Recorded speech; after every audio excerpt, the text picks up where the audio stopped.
Welcome back to More Than a Milspouse, the podcast for military spouses who want to love their lives without losing themselves along the way. Today's guest is Anna Larson, who is the founder of Milspouse Transition, which helps military spouses through the transition out of active duty life, which if you've been a milspouse for as long as I have, that thought feels a little bit daunting, but Anna is someone I wanted to get to know for a while, and now I get to do it on the podcast. I have heard so much good about her organization. So, Anna, welcome to More Than a Milspouse. As I was reading through your bio, you mentioned you host not one, not two, but three podcasts. So, first of all, tell me how in the world that's possible, because sometimes keeping up with one is a lot. Keeping up with one is a lot. Three is even, it's kind of like a crazy lady kind of event. It is. But the one main one is the Milspouse Transition Conversations. And then I have one for my day job that is for small business owners and kind of like solopreneurs, that kind of thing, owner operators. And so those two are our main ones. And then we've just started a third one, and we're actually looking at melting it into the Milspouse Transition Conversation, so that three might go down to two. I don't know. Okay. It's like the fourth quarter. We're pre-planning for next year, trying to make things a little bit more streamlined. But podcasting is fun, and I feel like it's a great way to get your voice out there and be able to talk about things where, in just little snippets where people like to come in and be like, yeah, I agree or don't agree, or you can have a good conversation that way. Yes, I love the conversations. That has been one of my favorite things about podcasting is just getting to have conversations with all kinds of interesting people doing interesting work in the world. So you are focused on helping military spouses transition out of service, which I know many of my listeners are thinking about. But before we get there, I would like to start on the other end and talk about what it was like for you coming into military life. What was that introduction like for you? So I actually really love this story, Christine, because I met my spouse when he had a break in service. He'd done 9 years. He had ETS out of the Army and was in a civilian job, but in the National Guard. And so when we started dating, I called them his camping weekends. And so it was kind of one of those, I didn't understand what military anything was actually looked like. I had no clue. And then once we got married, he was moved from the guards and went into the reserves. And then they activated him out of the reserves in early 2000 uh, as all part of the whole 9/11 and everybody's going to war kind of concept. And that started our military journey. But I still didn't have a clue. Like, I was like, yeah, love to move, love new cultures, love new places, love new locations. When he was activated, I was 4 months pregnant with our first child. And so we moved at 6.5 months. And then I tried to establish care at our first duty station. Mm-hmm. And that was hilarious. I had no clue it would be as hard as it was. We were at Huachuca in Arizona. So it's not a very big town. There's nothing big closer than an hour away. Anyway, quite a journey of understanding. And we only stayed at Huachuca for 8 months and then PCSed us to Germany. And in Germany was really where, and this is interesting because I actually was writing about this yesterday. Germany was where I realized it wasn't the language barrier or culture barrier that I struggled with. It was a barrier of trying to figure out what in the world a military spouse was supposed to be. And that was the location where I really struggled with that. I'd had in my head this picture of what we were supposed to be doing, how we were supposed to behave, the kinds of experiences we were supposed to have, and none of it was true. you know. So it was that first couple of years in Germany were really an exploration of trying to figure out who I was as a military spouse. And ultimately, I loved it, right? I ended up loving my military spouse life. Yeah. Yeah. I mean, it's been, when you have that perspective to look back on it, you can see, you know, in hindsight, I love the journey. There are a lot of great things about this lifestyle, but also there are the hard parts. I said after I was pregnant with my first child and we moved in the middle of that pregnancy, I was like, I'm never doing this again. And yet, with every single pregnancy, there was a move in the middle of it. And there was trying to find new doctors and figure all of these things out, which is, you know, I'm glad that season is behind me now because it was a lot. But there's Yes. been so many good things. So talk a little bit about this idea you had in your mind of what a military spouse was supposed to be. Where do you think some of those ideas came from? And then where did you eventually end up in this is who I am and this is how I'm going to show up? Yeah. So my mom and my mother-in-law were both military spouses for a period of time during the Vietnam War. And so I think I took a lot of my experience just from what the things they had told me. My mother-in-law tells this great story about how when she gave birth to my husband, they had to get up every morning in the military hospital and make their bed and then stand at attention as the commander would walk through and check that their beds were properly made. She tells this story, and in my head, I was like, that's insane. But at the same time, there was almost like this feeling of like, but that's what a military spouse would do, Mm. which is a little crazy. So it was almost like like in my head, we were supposed to adopt the same structure and rigor of military life that our service members have. The same rules, just that same kind of idea of this is the standard operating procedure, and so we shall move forward with this. And there wasn't a lot of room in my head, and this, again, early years here, right? There wasn't a lot of room in my head for you get to make choices on your own. You get to do something different. You can, buck that trend just a little bit, right? And still get away with it. And so I tried very hard to play the role of dutiful, do what I'm told, military spouse. And honestly, I think a lot of military spouses kind of fall into that idea or mindset, especially when you're young and you don't know anything different. Mm-hmm. And what was it like for you to kind of start to recognize these are all stories I've been handed and I don't have to live that out? I can live my own life as a military spouse. I think it naturally came with maturity and more experience, just living that military spouse life and meeting other military spouses that were more seasoned, that had more time in service. And they were like, no, no, you don't have to do that. No, you don't have to attend that, event. No, you do not have to host those people, and it was through those companionships, those connections that I made where I started to be given permission to kind of build my own style of being a military spouse, like who I was tied also with still having to live within those rules and regulations and the structure military life provides, but being able to do things a little bit more my own way. And really, a lot of that came out of having those relationships and building that community of people that could tell you, hey, just because this is what you expect or you've been told doesn't mean that's the way it has to be. And that's why having these support systems, that's why having podcasts matter because we can have these conversations about what are the things that really matter and what is it that's just a story that we believe that may or may not be true. So Definitely. you are a Gallup certified strengths coach. Can you talk a little bit about your journey professionally and kind of how that evolved over your time as a military spouse and what led you to what you're doing now? Sure. So excuse me, I was introduced to Gallup Strengths or Clifton Strengths back in, gosh, it would have been 2001-ish time frame.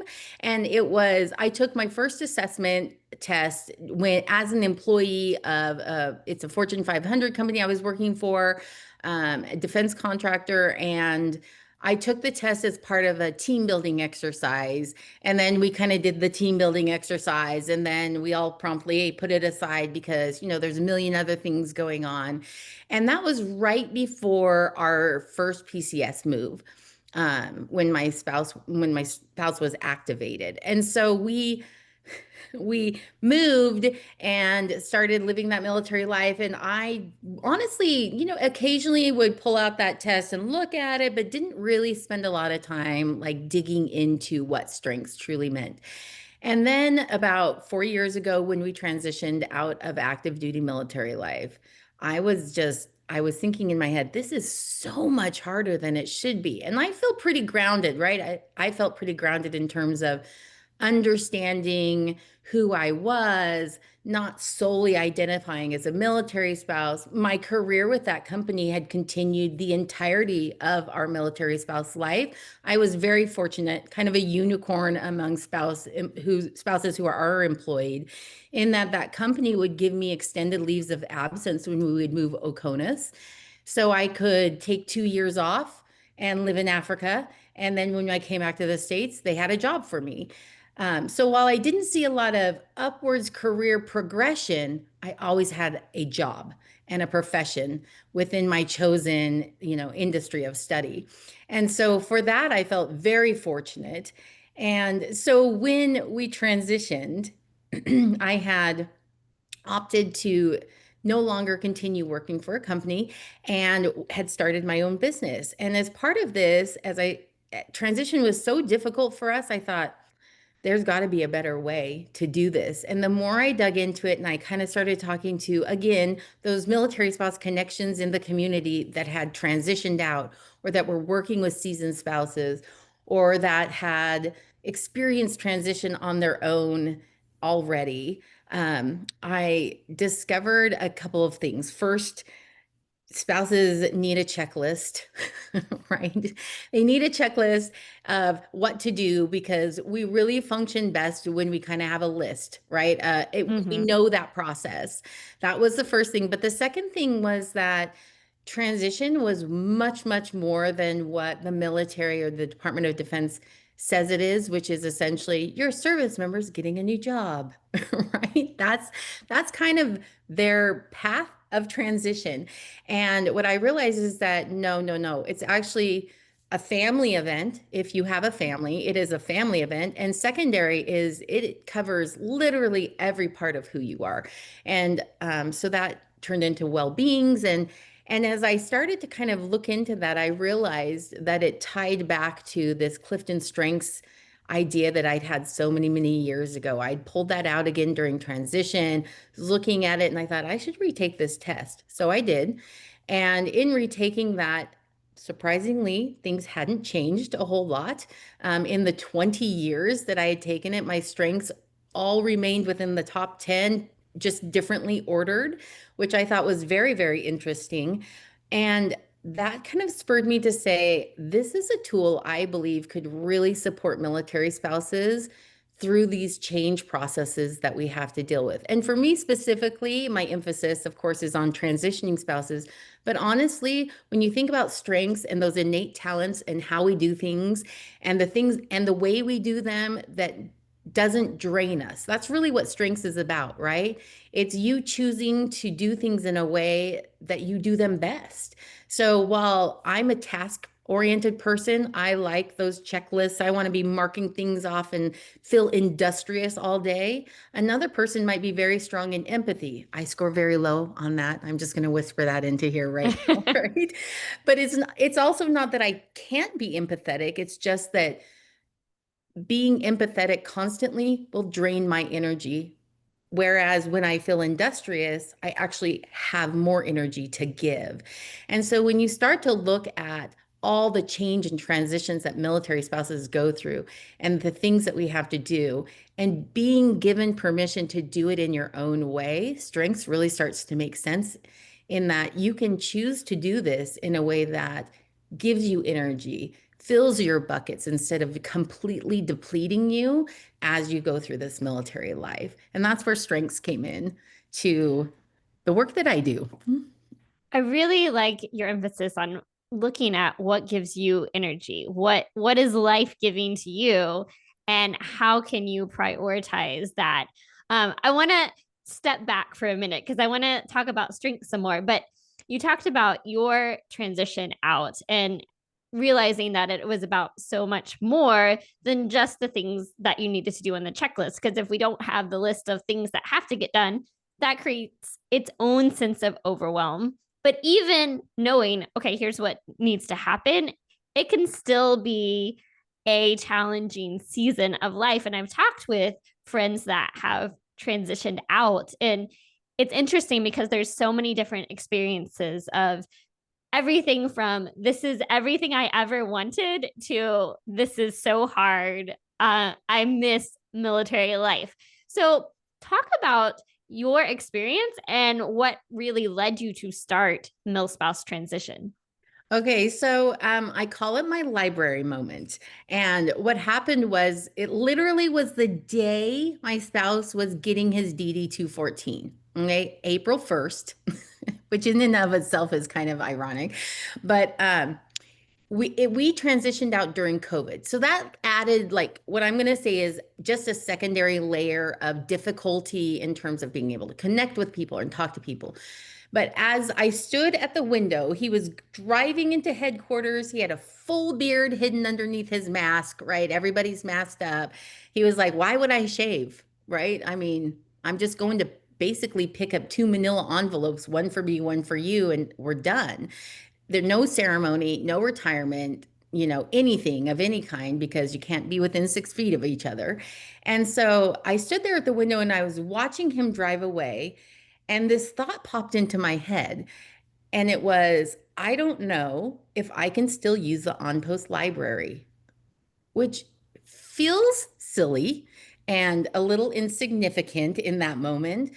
But it was a catalyst of me realizing that I had just spent the last 9 to 12 months making sure my spouse had everything he needed to transition successfully, and I had completely left myself out of the picture.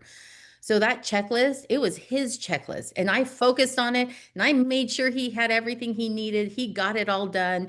I helped with the CIF gear. I can't tell you how many loads of laundry I did for that, like whole turn in.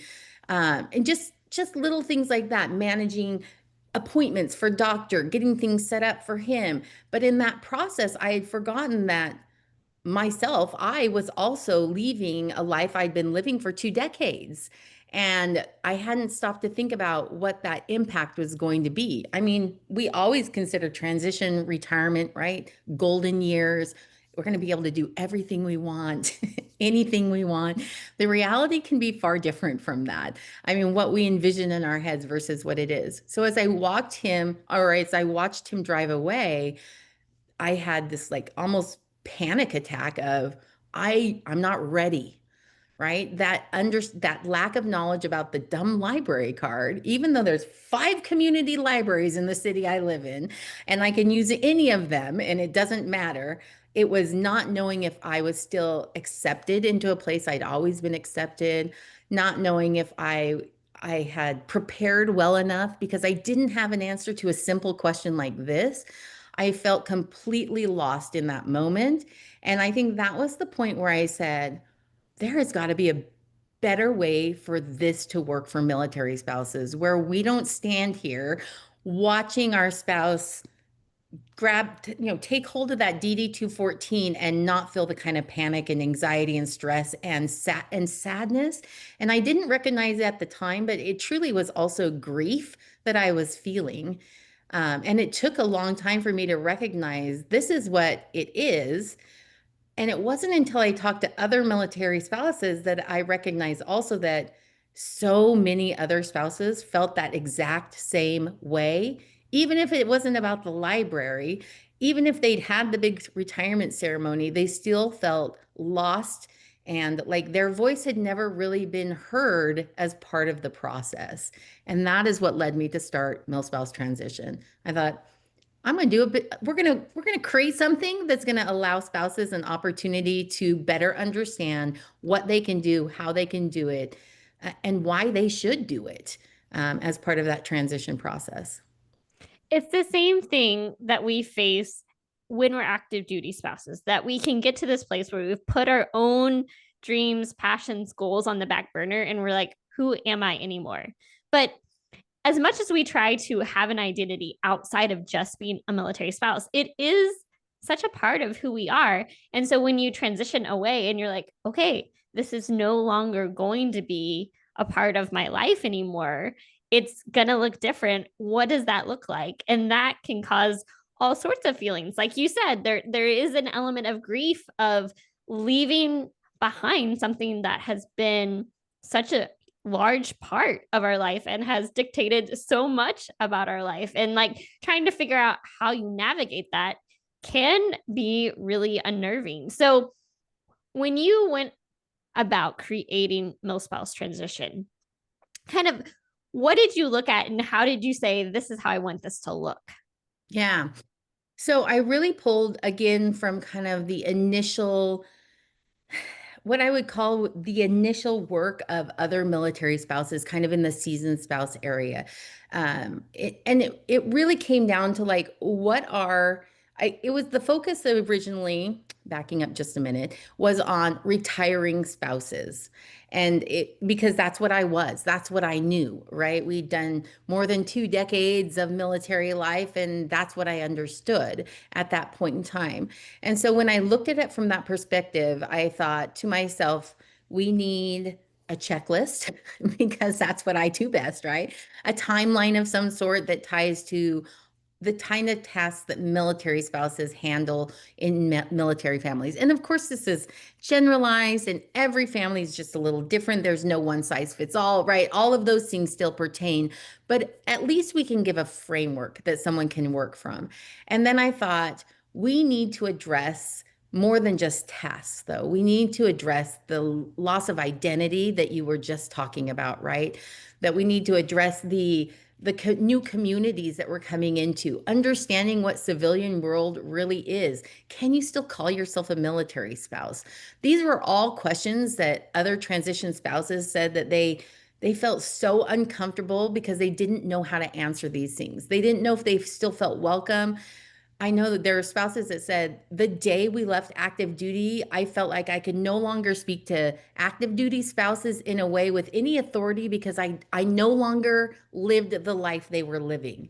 And I thought that is so silly. You spent 2 decades living that life. I think you have a little knowledge they might appreciate, but they feel there really is this feeling of like separation of we no longer count, we're no longer valid. Because even veteran spouses, that's not like a name. It's a name we give ourselves, but in reality, I am just a civilian. If you really think about it in terms, right? I don't qualify for any veteran resources. None of them apply to the spouse. It's only for the service member. And so I think that having to ask that question over and over again, are spouses included in that, right? It becomes really hard to be able to feel like you still belong somewhere. And so in creating what I was trying to create, that was one of the big impetuses was we need to address that whole well-being kind of mindset. And because of Gallup's and because Gallup strengths and because of all of that, their well-being focuses on 5 areas, and I've adopted those for Milspouse Transition. It's financial and career, physical, social, which is relationships, and then community, which is, feeling safe in the place that you live. And so those were the 5 areas we started to focus on. And what I realized is when you look at those 5 areas and transition, you really are covering the entire spectrum of what transition can affect in your life.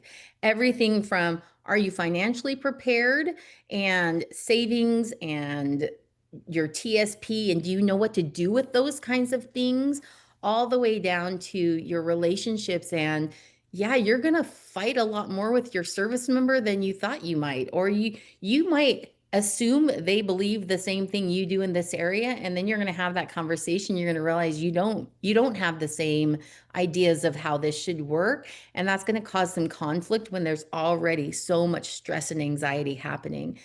And so we built a workshop and a website. I said we need a website for resources, for articles and support and downloads and things like that. And we need a workshop where spouses can be in space with other people, because in my opinion, in my experience, how we learn best is from Mhm. other spouses.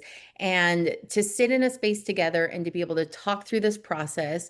And then I based all of that on first, know who you are and know your strengths. That's so good. I mean, it's interesting because when you are a military family, yes, the active duty person is the one serving, but in a sense, you're all on this journey together. You're moving, you're having the needs of the military dictate almost every aspect of your life, right?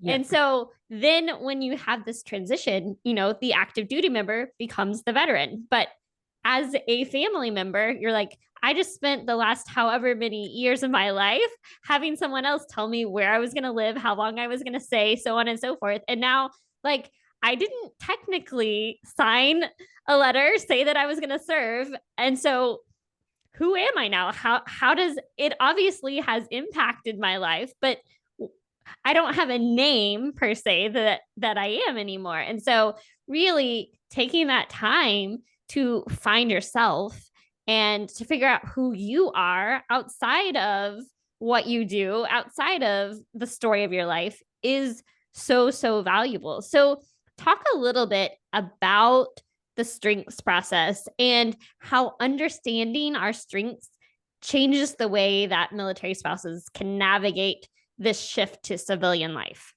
Yeah. So as a Gallup certified strengths coach, right? Like I really love the assessment test because it gives you a name for kind of the things that you innately do well. I personally like that. However, when I talk with different organizations, when I'm speaking in workshops, it's not always possible to have everybody take an assessment test. And so really when I talk about strengths with people, it's these are things you do well already. Are you really good at time management? Right? These are the things that you can pull out about yourself where what are people coming to you for when they need help? What is it they're asking from you? Because that's what other people are seeing. Hey, you're really good at this. This is something you can help me with. And so we can start with that. If you don't have a formal assessment, it's kind of self-identifying those areas of what am I really good at? What do I do well?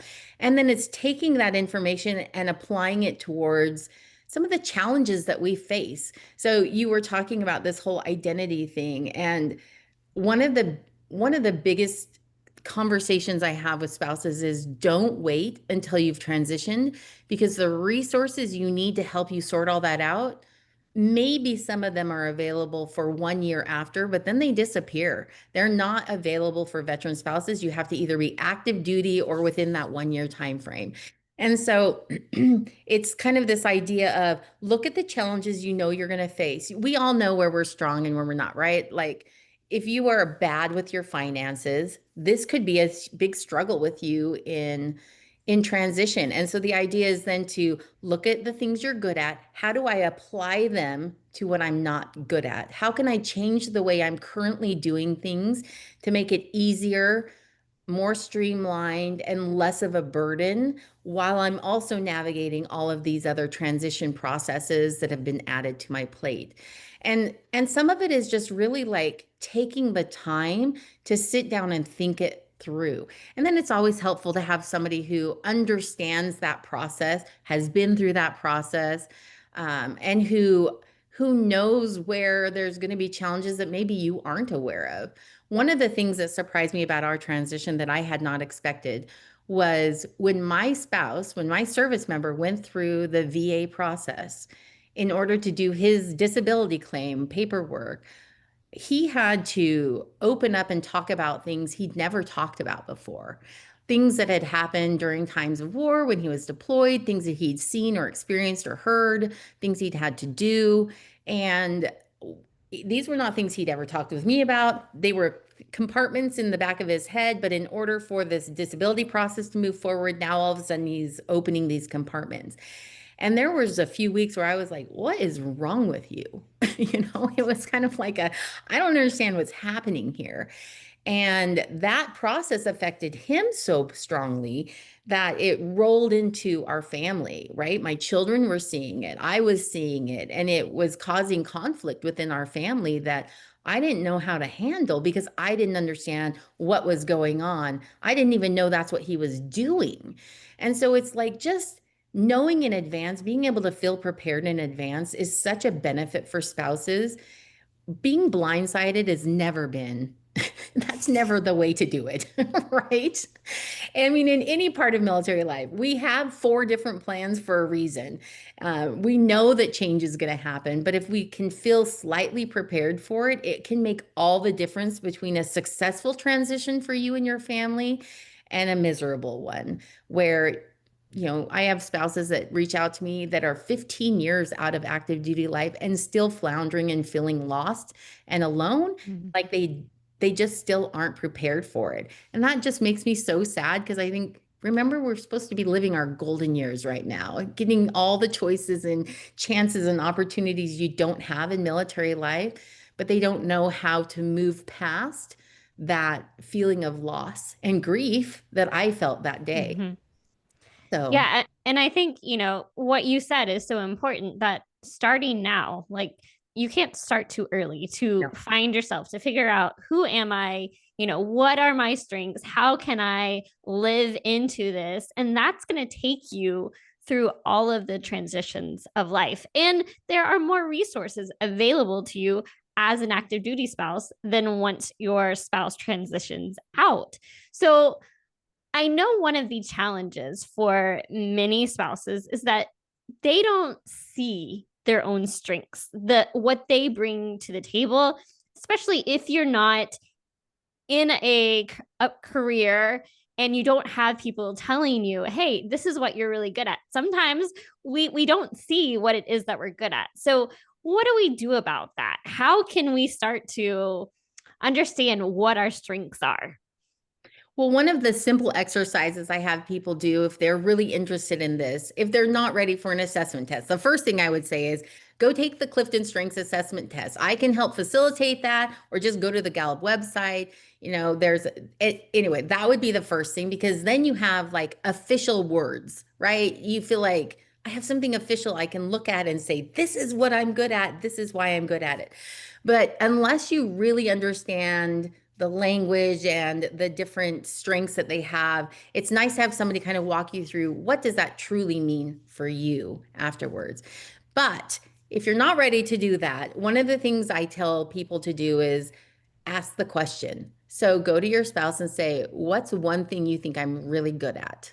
Right. And if they say the dishes, sock them, right? But but in all seriousness, right? Like if you needed something, what would you turn to me for? And then ask your best friends, ask your childhood friends, ask your parents, ask your kids, right? I mean, depending on their age, right? They can give you answers. Ask the book group you're part of.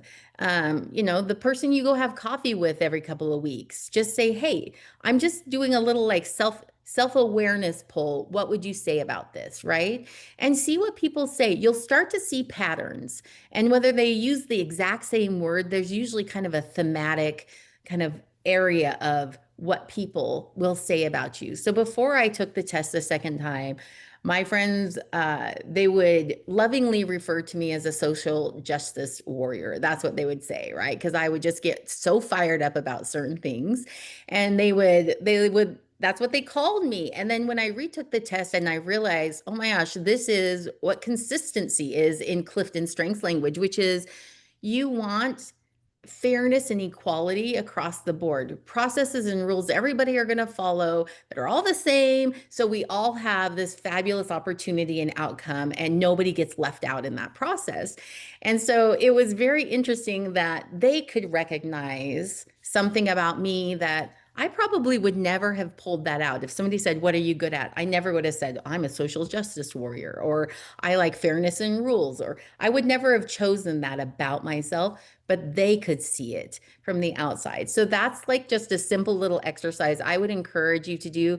Even if you're not interested in strengths, but you just want to know what do people think about what you do and how you do it best, that's a great place to start. And then where do we go from there? So, we've asked our friends like, okay, what do you see in me? What do you think my strengths are?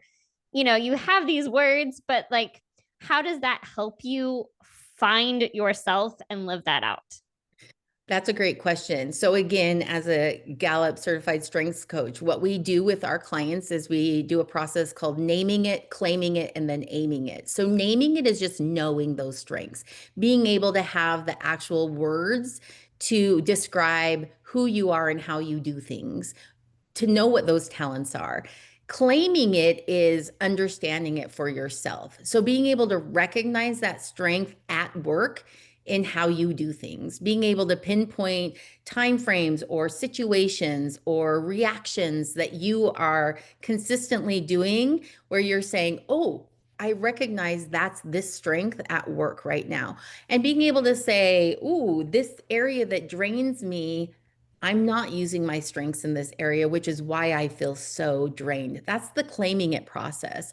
And then the third part of that, the aiming it, is starting to use these things with intentionality. So saying to yourself, I know I'm going to be setting up this big event. What are my strengths, right? Because if your strengths are not to be organized, maybe that's not the best place for you to volunteer your time or to accept the position, right? If you are instead the person that can rally the groups and you're the marketer of the situation, that's where you know, hey, I will function best in this area. And sometimes I feel like, especially we call it, my friend Sherry Beery calls it the helium hand, right? Military spouses. Who wants to volunteer? Whoop, right? Our arms start to go up. We're volunteering it over and over again, but we don't stop to be intentional about either how or where or in what capacity we do that. And that's why so many of us feel so burnt out, is because we're not playing to our strengths. We just think, well, we're doing it for the good of everyone. No, there has to be like this almost reciprocal understanding of, if I do this, it will take this from me, but I can also give in this way. And so that's the aiming it portion, is that intentionality. And that's really where it's a lifelong process. Nobody's going to perfect this. And it's not like in 6 steps, you can become perfect, at understanding your strengths. It's a lifelong process. And there's times where our strengths are a little bit loud and dialed up too high and we're a little maybe aggressive.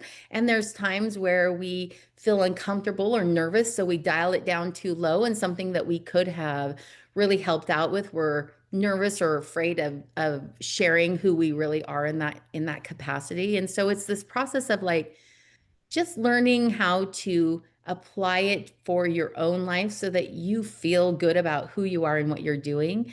And you feel like that purpose, that intention is there, and you're not just floundering day to day saying, well, what do I do today? Or am I even doing it right?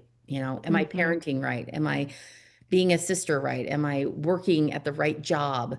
Like knowing the answer to those things like allows for some additional confidence in every spouse.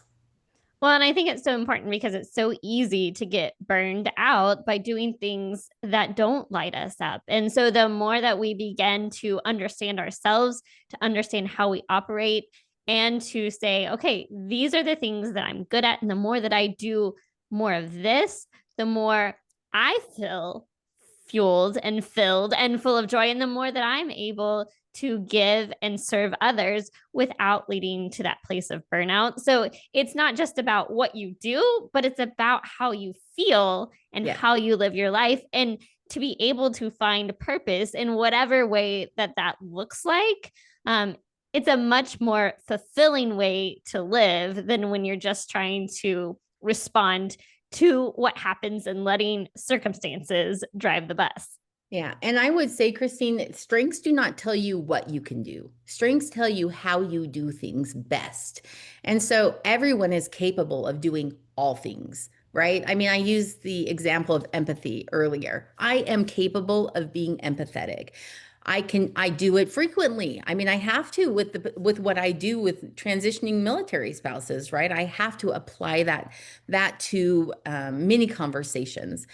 but I cannot do it in a sustained fashion. That is not my strength. You know what I want to do? I want to be empathetic, and then I want to create a task list for everyone that's going to solve your problems. That's what I want to do. That's my strength. And knowing that about myself allows me to give my best to those people that I'm working with. And I think that spouses, when they recognize that, when they can say, I know this about myself, and now I can give my best to my relationship, to my kids, to my job, to my family members, like my friendships, it's such an empowering thing. Absolutely. Well, thank you so much, Anna, for coming on and having this conversation. I know it has been so valuable and such an important conversation for us to have. If someone wants to find out more about Milspouse Transition or is just interested in discovering their strengths, tell us how they can connect with you. Yeah, the best way to find out more, of course, is our website. So www.milspouse-transition.com. And if you are interested in strengths, there's a whole section on there that talks about strengths for military spouses. It also has a link that allows you to look at, with a little bit more intention, the assessment test, if that is something that you're interested in. But it also covers all of those 5 areas of well-being. And of course, there is a contact form on there. You are welcome to drop me a note. It comes straight into my email. I answer all my emails from all the people who contact me there. And if you're a military spouse that's going through transition and you have questions, that's where I would recommend that you start first. See if we've already answered it. If not, reach out, because the whole goal of Milspouse Transition is to create those resources or to find or connect you with those places for what you truly need. It's such an important thing that you are doing. So thank you for sharing your wisdom and expertise. It can be such a nerve-wracking season of life, but conversations like this remind us that we don't have to go through this alone and that there are resources to help. So I love that you are helping light the way for others, for those of us who will eventually be walking down this road. Thank you. Thank you for having me. It was such a pleasure. All right.